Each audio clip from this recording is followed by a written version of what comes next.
अस्सलामु अलैकुम वरहमतुल्लाह। आज हम पढ़ने जा रहे हैं रासायनिक अभिक्रिया। इस चैप्टर की हमने शुरुआत कर दी थी। पिछली वीडियो में हमने इसके बारे में थोड़ा सा एक्सप्लेन किया था, जिससे इस वीडियो का शिरा शुरू हो गया था कि परिवर्तन क्या होते हैं। परिवर्तन जब हमें पता चल जाएंगे कि भौतिक परिवर्तन किसे कहते हैं, रासायनिक परिवर्तन कैसे होते हैं, भौतिक परिवर्तन में नया पदार्थ नहीं बनता, रासायनिक परिवर्तन में नया पदार्थ बनता है, तो हम फिर उसके बाद रासायनिक अभिक्रिया पढ़ने के लिए हमारे लिए आसानी हो जाएगी। तो आज हम रासायनिक अभिक्रिया पढ़ेंगे, रासायनिक अभिक्रिया के एग्जाम्पल पढ़ेंगे, रासायनिक अभिक्रिया कैसे संतुलित होती है ये पढ़ने वाले हैं। तो चलिए शुरू करते हैं। रासायनिक अभिक्रिया क्या होती है? रासायनिक अभिक्रिया होती है कि एक या एक से अधिक पदार्थ आपस में कंबाइन होंगे, उन पे बाह्य ताप वगैरह लगेगा, दाब लगेगा, या बिना ताप वगैरह के वो नया पदार्थ बना लेंगे। और जो नया पदार्थ बनेगा उसके गुण, उसका रासायनिक संगठन, उसकी संरचना सब उससे पहले वाले पदार्थ से डिफरेंट होंगे। वही चीज़ हम पढ़ने वाले हैं। तो चलिए, रासायनिक अभिक्रिया एवं समीकरण। रासायनिक अभिक्रिया और समीकरण क्या किसको कहेंगे? जब एक या एक से अधिक पदार्थ आपस में क्रिया करके नए पदार्थ बनाते हैं। जो नया पदार्थ बना है वो नए पदार्थ के गुण जो होंगे वो पहले से अलग होंगे। पहले से क्या होंगे? अलग होंगे। इस प्रक्रिया को ही रासायनिक अभिक्रिया कहते हैं। ये रासायनिक अभिक्रिया का जो एनसीईआरटी ने एग्जाम्पल दे रखा है, ज़्यादातर यही वाला पूछा जाता है। वैसे इसके अलावा भी मैं 2-3 एग्जाम्पल और दे दूंगा आपको रासायनिक अभिक्रिया के।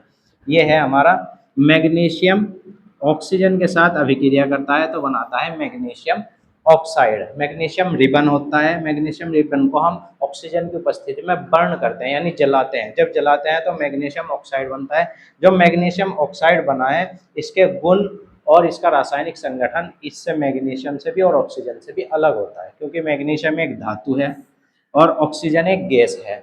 दोनों की क्रिया हुई, क्रिया होने के बाद जो बना मैग्नीशियम ऑक्साइड, ये बनता है हमारा राख। ये बनी हमारी मैग्नीशियम ऑक्साइड। चलिए इसके बाद हम आगे चलते हैं। अब हमने रासायनिक अभिक्रिया पढ़ी। रासायनिक अभिक्रिया और एक होती है रासायनिक समीकरण। रासायनिक समीकरण क्या होती है? जो रासायनिक अभिक्रिया हमने पढ़ी है उसी को हम चिन्ह के द्वारा बदल दें।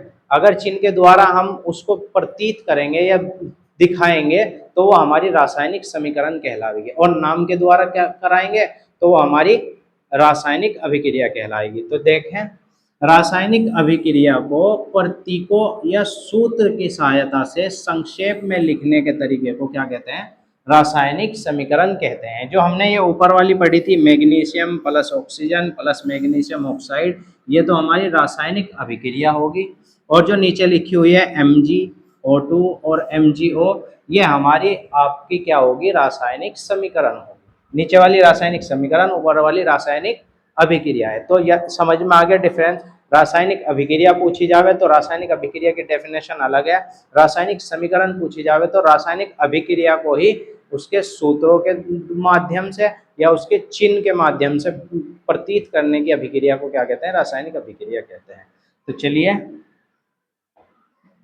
अब हम पढ़ेंगे संतुलित रासायनिक समीकरण क्या होती है।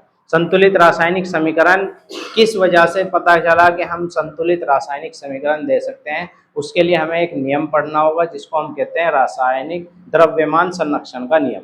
कौन सा नियम है? द्रव्यमान संरक्षण का नियम, जिसमें बताया गया है कि द्रव्य को ना तो नष्ट किया जा सकता और ना ही उत्पन्न किया जा सकता, बल्कि एक रूप से दूसरे रूप में परिवर्तित किया जा सकता है। जिस वजह से बताया कि जितना अभिकारक में पदार्थ होगा, पदार्थ की मात्रा होगी, उतने ही उत्पाद में पदार्थ की मात्रा सेम होगी। ना तो द्रव्य नष्ट होने का और ना ही द्रव्य उत्पन्न होने का। ये हमारा द्रव्यमान संरक्षण का नियम है, जिसको हम इसके बाद संतुलित रासायनिक समीकरण के बाद पढ़ेंगे नेक्स्ट वीडियो में।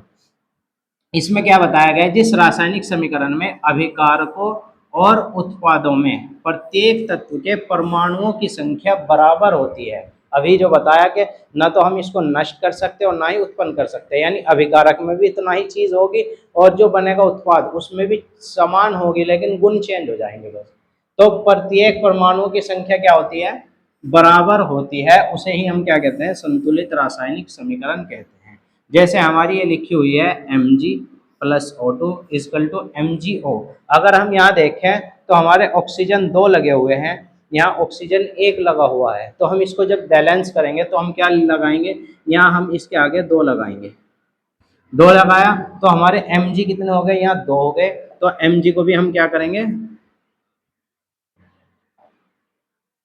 mg भी हम यहाँ से 2 लिखेंगे। तो ये हमारी ऐसे संतुलित रासायनिक समीकरण हो।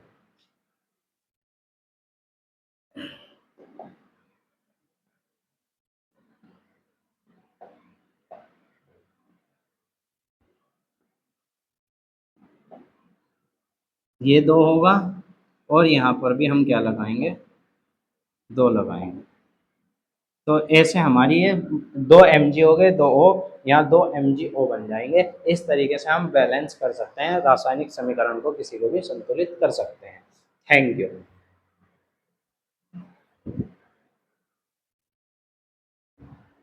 स्वाइप।